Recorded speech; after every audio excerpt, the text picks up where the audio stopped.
How to change your Canva account's password. Hey everybody, in this video I'll show you guys how you can easily recover your account password on Canva. First off, go to your web browser and then click on the search bar to go to canva.com.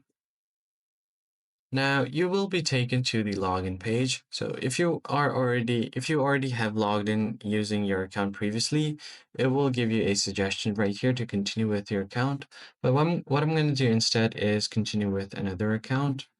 To show you guys what I can do. So click on continue with email.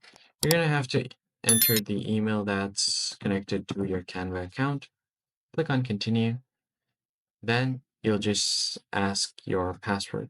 Since I've saved my password, I'm not required to enter it, but what you can do is click on login with code instead, or if you want to change your password, click on forgot password.